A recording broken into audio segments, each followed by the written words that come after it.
अच्छा ठीक है, आपने पूछा एज ग्रुप। अभी जब मूवी आई मर्दानी 3 हमने देखा कि इतने मिसिंग केसेस हैं, ये वो हैं, तो ये केसेस तो बहुत पहले से थे। अब हमारा ध्यान उस तरफ गया है, तो इस मिसिंग के केसेस में सिर्फ वही नहीं है जो मतलब छोटे बच्चे हैं या महिलाएं हैं, इसमें बड़े लोग भी हैं, मतलब शादीशुदा लोग भी हैं, जो जिनके बच्चे हैं वैसे लोग भी हैं। तो इसका कोई क्राइटेरिया नहीं है फिक्स है कि इसको ही उठाया जाएगा। आप यूजलेस हो, आपका हम भीख मंगवाने में इस्तेमाल नहीं कर सकते, आपको हम प्रोस्टिट्यूशन में यूज नहीं कर सकते, तो क्या करेंगे, आपका ऑर्गन बेचेंगे।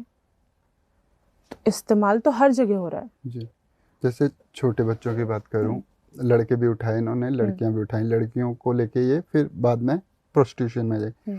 लेकिन जो लड़के हैं उनके साथ क्या होता है फिर? लड़कों को भी प्रोस्टिट्यूशन में डाला जाता है। ऐसा नहीं है कि लड़के मतलब ये थोड़ा सा विचित्र लगता है लोगों को।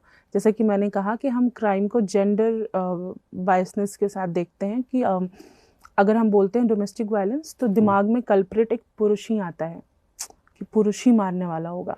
या जब हम बोलते हैं रेप तो ऐसा लगता है विक्टिम तो महिला ही हुई होगी, पुरुष कैसे विक्टिम हो सकता है।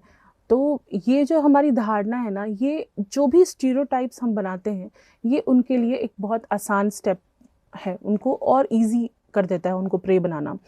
आपके पास ही अगर चलो आपका फ्रेंड ग्रुप है और आपके पास कोई आपका पुरुष मित्र आके कहता है कि यार मेरे साथ रेप हुआ, छेड़खानी हो गई, क्या आप मानोगे इस बात को? आप बोलेगा क्या कर रहा है यार, बकवास कर रहा है, कुछ भी मजे ले रहा है, हम ये कहते हैं। बट एक्चुअल में लड़कों का रेप होता है।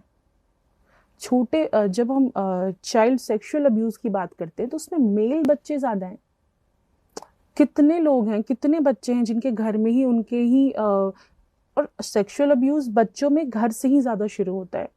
और लड़कों को प्रे बनाना इसलिए इजी होता है कि एक तो समझ नहीं आता है कि क्या हो गया, दूसरा वही बात कि आप किसी से बोलोगे तो कोई विश्वास नहीं करेगा हाँ, कि ये अरे चीज़ है। यार तुम्हारा कैसे रेप हो सकता है। तो उनको प्रे वही चीज है कि हमारी एक कुंठित सोच और उनके लिए एक और आसान स्टेप बन जाता है। तो मेल जो प्रोस्टिट्यूशन में आप कह रहे हैं उन्हें कैसे डाला जाता है क्या? देखिए जैसा आपने देखा एप्स्टीन फाइल्स, तो क्या उसमें मेल बच्चे नहीं थे? मेल बच्चे भी थे। थरक जो है ना उसकी कोई सीमा नहीं है। फिर वो बूढ़ा बच्चा लड़की लड़का कुछ नहीं देखता, फिर बस ठरक दिखती है वहां पे। ठीक है, तो जो छोटे बच्चे हैं उनकी बहुत डिमांड है प्रोस्टिट्यूशन में, छोटे लड़के बहुत लड़कों की? डिमांड है जी। उनकी लड़कियों भी से हाई ज़्यादा डिमांड है, डिमांड? ज्यादा नहीं बट उनकी भी डिमांड है। अच्छा, उनकी भी जैसे है। एक कैटेगरी है ना कि हाँ। लैक्टेटिंग मदर्स को बहुत लोग पसंद करते हैं, है कोटा है स्पेसिफिक उनका। मतलब कि अच्छा मुझे तो लैक्टेटिंग मदर चाहिए, मतलब ऐसी चाहिए जो लैक्टेटिंग फेज में हो। ठीक है, उनका है। मैं बोल रही हूँ ना, ठरक की कोई सीमा नहीं है, हम किसी भी लेवल तक जाके गिर सकते हैं। फिर वर्जिन बच्चियों की, बच्ची जितनी छोटी उतना उनको उतना हाई पैसा भी मिलेगा। मतलब अगर एक बच्ची है किसी कोठे पे आ गई है 10-15 साल की और भी छोटी, तो हो सकता है कि उसका जो दलाल होगा या जो जो मेम साहब जो दीदी होगी, दीदी मतलब जो बॉस होगी वहाँ पे, वो एक टाइम का 3-4 हज़ार 5 हज़ार 10 हज़ार भी मांग सकती है, डिपेंडिंग ऑन द कि क्या है उसका, कैसा उसका परफॉर्मेंस क्या रहा है, वो कितना भी मांग सकती है। यहाँ पे जो क्लाइंट्स आते हैं ऐसा नहीं कि कोई नेचुरल सेक्स करके चला जाता है या किसी को प्लेजर चाहिए, वो ब्रूटल होते हैं। उनको मतलब मतलब ये एक जैसे स्लेवरी में जो एक माइंडसेट होता है ना कि अगर किसी को हमने 10 रुपए दिए तो हमें लगता है उसके उसके बॉडी से एक एक खून का बूंद हम सक कर लेंगे, उसको जान से मार दो, मतलब हमारा अधिकार हो जाता है उस पर, आधिपत्य हम अपना बना लेते हैं। तो ये उस तरीके से अपने मतलब इनके क्लाइंट्स इनको ट्रीट करते हैं। कोई कुछ भी डिमांड कर सकता है, मार सकता है, पीट सकता है, कुछ भी कर सकता है, कितना भी ब्रूटल हो सकता है, और ये अपने आप को इंटॉक्सिकेटेड रखेंगे कंप्लीटली। तो जैसे आपने कहा कि यहाँ पर ब्रूटली करते हैं वो लोग, तो सेम अगर हम इसके अपोजिट जाएं, जी क्या लड़कों के साथ भी इतना ब्रूटली किया जाता है? बिल्कुल होता है। जो किटी पार्टीज आजकल हाई सोसाइटीज में हो रही हैं, सबकी बात नहीं कर रही बट जिनको जितनों को मैं अभी जान रही हूँ, मैंने वहाँ देखा है, जी। लड़कों को स्ट्रिपिंग कराई जा रही है, इनएप्रोप्रिएटली उनके प्राइवेट पार्ट्स को टच किया जा रहा है, और मतलब बहुत कुछ होता है, अलग अलग चीज़ें उनसे करने को कही कही जा रही हैं। कितने मेरे पास ऐसे 2 केसेस थे। एक में था जिसमें उनको पाँव को लिक करने के लिए कहा जाता था, उसके उनको पैसे मिलते थे। पाँव को लिक करने। हाँ, एक में था जिसमें उनको स्लेव की तरह, मतलब कुत्ते का पट्टा पहना के रखना, कुत्ते के ही उसमें खाना देना, थूकना और बोलना इसको चाटो, मतलब ऐसे। मैं बोल रही हूँ ना, जब हम ठरक और मतलब इनह्यूमैनिटी पे आते हैं तो फिर हमारा कोई लेवल नहीं रह जाता है। एप्स्टीन फाइल तो बहुत बड़ी चीज़ है, ये सब तो छोटे छोटे लेवल्स पे भी हो रहा है, लड़कों के साथ भी। लड़कों के साथ भी लड़कियों के साथ भी। मतलब जब वो बताता था ना, मैं सुन नहीं पाती थी कि कोई बोल रहा है थूके कि चाटो, उसके ऊपर वो मतलब दे आर पीइंग, सब कर रहे हैं उसके ऊपर सूसू पॉटी, मतलब क्या है, समझ ही नहीं आता क्यों हमेशा पट्टे से बांध के रखना, नंगा करके रखना, कुछ भी कर सकते हैं लोग। तो वो कैसे इन सब चीज़ों में फंसा था? पैसे के लिए छोटे शहर से था, यहाँ पे आया, काम ढूंढ रहा था, नहीं मिला, and he was good look. मतलब होता है ना, कितनी बार हम देखते हैं कि कितने रिक्शे वाले या कोई लेबर भी हैं, लेकिन but they are conventionally very मतलब अट्रैक्टिव। अट्रैक्टिव मतलब वैसे तो मतलब सुंदरता की जो डिफिनेशन बना दी है लड़कों के लिए लड़कियों के लिए, तो उसमें वो बड़ा कन्वेंशनली अट्रैक्टिव लगता है। तो इस टाइप का ही वो था कि आया था यहाँ पे, सर्वाइवल इशू था, पढ़ा लिखा था, झुग्गी में रह रहा था। तो वहां से फिर अब झुग्गियों में क्या है ना, मतलब सारी झुग्गियों का मैं नहीं बोलूँगी ऐसे, वो क्या सारे लोग ऐसा नहीं करे, बट मेजोरिटी वहाँ पे क्या है कि ये जो दलाल होते हैं, पिम्स होते हैं, ये घात लगा के बैठे रहते हैं कि उनको पता है कि यहाँ पे मजबूरी बहुत ज़्यादा है, कोई भी थोड़ा सा बरगलाना है या कुछ नहीं तो प्यार के झांसे में ही फंसाना है तो हो जाएगा। तो होता है ना कानो कान की, अब जिसे ये बताएंगे ना तो ये नहीं कहेंगे कि तुमको यही करना है या तुम्हारे साथ यही होगा, वो कहेंगे कुछ नहीं, थोड़ा सा नाच लेना, ये कर लेना, ड्रिंक सर्व कर देना। लड़कों से? लड़के लड़कियों दोनों इस तरीके से, जी। मतलब शुरू में ही नहीं बताया जाता कि क्या तुम्हारे साथ होने वाला है या फिर धीरे तुमको। धीरे वो उस हाँ, जाल में फंसते रहते फंसाते हैं। रहते, पैसा मिला एक बार दो बार, अच्छा लग रहा है, लग रहा है ठीक है, और कर सकते हैं और कर सकते हैं, फिर वो ब्रुटैलिटी पे, अब पैसे ले लिए हैं तो वही वाली बात है कि फिर तो हम आपसे वसूलेंगे, वो हो जाता है। तो प्रोस्टिट्यूशन जो इंडिया में लीगल है वो अभी? हाँ बिल्कुल, मतलब एज हर अ जगह प्रोफेशन लीगल है। जितने भी कोर्ट हैं सारे लीगल हो रहते हैं? कोठा लीगल नहीं है।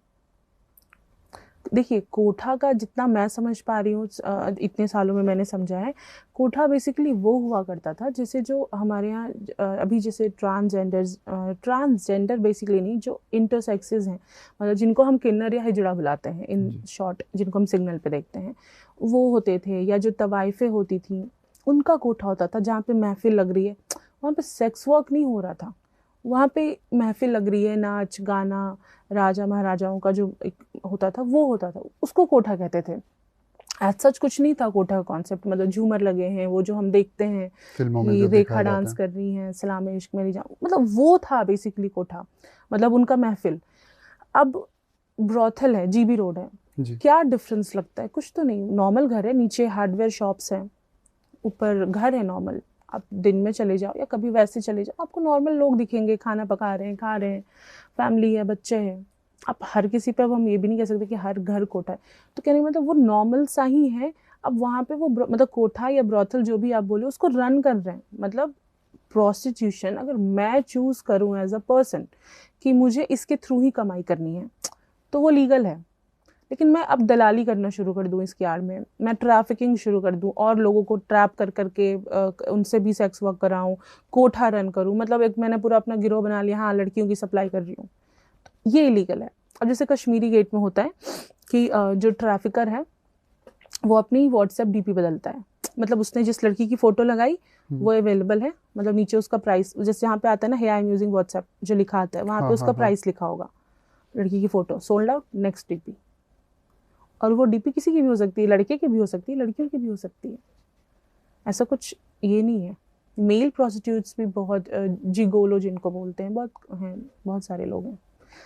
तो जिगोलो के ये कहाँ कौन बुलाता है इन्हें? देखिए, मेल्स भी बुलाते हैं, ये हाँ। एक जैसे एक तो हमें पता ही है कि किटी पार्टीज जो हाई प्रोफाइल होती हैं बिल्कुल, वहाँ तो बुलाया ही जाता है, या जो ऐसे लोग जिनके हस्बैंड्स अवेलेबल नहीं हैं, मतलब शुगर मॉमीज टाइप बनी हुई हैं कि हस्बैंड नहीं है, मतलब एक शादी है जिसमें वो खुश नहीं है या पार्टनर अवेलेबल नहीं है, ठीक है, बहुत ज़्यादा इमोशनली वो ड्रेन्ड है वहाँ पे, तो वहाँ पे फिर एक पार्टनर उनको चाहिए, मतलब they will act as a sugar mommy, एक उनका वो होगा पार्टनर। शुगर डैडी का भी सेम वैसे ही काम करता है। बट इसके अलावा मेल्स भी। अब ट्रांस जो कम्युनिटी है, हम खुल के नहीं एक्सेप्ट करते हम, मतलब अगर हमारे अंदर भी एक्सेप्टेंस आ जाए कि मैं गे हूँ या मैं लेस्बियन हूँ, तो मैं खुल के बता नहीं पाऊंगी। मैं शायद अपने क्लोजेस्ट जो मेरा फ्रेंड होगा, मेरी फ्रेंड होगी, मैं उससे भी नहीं कह पाऊंगी। पेरेंट्स तक तो बहुत दूर की बात है, वहाँ तक तो हम जा ही नहीं सकते कि मैं गे हूँ या लेस्बियन हूँ बात बोल के। तो ऐसे कितने लोग हैं जो गे हैं बट खुल के सामने नहीं आते, तो वो जिगोलिस के साथ हैं, देर हैप्पीली, वो अपने आप को सेटिस्फाई कर रहे हैं वहाँ से, तो वो भी हायर करते हैं उनको, मतलब हायर नहीं, जो भी उनको बोल सकते हो आप, बुलाते हैं। तो जो जिगोलोस होते हैं वो कुछ लोग अपनी मर्जी से भी उसमें मर्जी जाते से ही हैं होते हैं। या फिर हाँ, उसमें भी जैसे उनसे जैसे करवाया जाता है? लड़कियां भी तो कर रही हैं ना मर्जी से, हाँ। मैंने आपको बोला कि प्रोफेशनली लीगल है, तो मर्जी से कर रही हैं कि भाई मेरे को अपना लाइफस्टाइल करना है या मुझे अपनी फैमिली को सपोर्ट करना है, फाइनेंशियली खुद को ये करना है, तो इन दैट केस वो कर रही हैं। और इसमें बहुत पैसा भी मिल जाता है उनको भाई, एक एक घंटे का 10 लाख 15 लाख, इससे ज़्यादा भी जाता होगा, मेरी नॉलेज में भी तो यही है, बट इससे ज़्यादा भी जाता है। तो अगर किसी को घंटे भर में या रात भर में 10-15 लाख मिल रहा है तो उसको लगता है ठीक तो है, साल में 3-4 बार भी चले जाओ तो सेट। हाँ। बट टेम्पटेशन इतनी हाई होती है कि वो 3-4 बार तक नहीं, फिर लत लगती है। तो लड़कों को भी फंसाया जाता है? हाँ, फंसाया भी जाता है। कैसे? दोनों। फंसाने का वही है कि एक ट्रैप, अभी एक केस आया था, हमने ऑनलाइन डेटिंग स्कैम तो सुना होगा। हाँ। कि ऑनलाइन पे मिले करा, तो ऑनलाइन उस लड़के के साथ एक सेक्सटिंग वगैरह तो चल ही रही थी ऑनलाइन, उसको क्या बोलेंगे, मतलब वीडियो कॉल पे दे वर हैविंग ऑनलाइन सेक्स। अब वो रिकॉर्ड कर लिया, जानबूझ के वो वैसा मोमेंट क्रिएट किया गया कि ऐसा कुछ हो, और उसको रिकॉर्ड किया गया। अब बाद में उस बच्चे को बोला जा रहा है, उस लड़के को, आई थिंक ही वॉज 25, हाँ 25 का था वो, है अभी 25-26 का। उसको बोला गया कि अब तुम करो, यही काम तुम्हें करना होगा, अब तुमको जहाँ मैं भेजूंगा वहाँ जाना होगा, करना होगा, नहीं तो ये videos I have access of your contact सबको जाएंगी। अब एक शर्म है, हमें लगता है कि यार ये किसी को भी लगेगा कि ये वीडियो अगर पापा मम्मी के पास चली गई या कहीं भी चली गई, रिश्तेदारी में, फ्रेंड्स में, ऑफ कोर्स वो जीने नहीं देंगे, तो फिर वो करेगा वैसे। इस तरीके से ट्रैप करते हैं लड़कों को भी, सेम ये प्रोसेस लड़कियों में भी होता है। तो पुलिस इसमें लड़कों की हेल्प नहीं करती? जाएंगे पुलिस तक तब तो करेगी पुलिस, तो बिल्कुल ऐसा नहीं है। हमारा जो BNS जो भी बना है, आया है कानून, उसमें लड़कों के लिए भी चीज़ें हैं, बट वहाँ तक हम जाएंगे तब तो। अगर सिंपल सा घरेलू हिंसा भी होता है जी। तो कितने केसेस में 90% ऑफ द टाइम महिला सह रही होती है, तो आप पुलिस तक जाओगे तब तो पुलिस या वो कानून उसका आप लुत्फ उठा पाओगे ना, आप जाओगे नहीं। शर्म आ रही, जब हम शर्म से अपने माँ बाप जिन्होंने हमें जन्म दिया है वहाँ नहीं जा सकते, तो हम पुलिस के पास कैसे जाएंगे?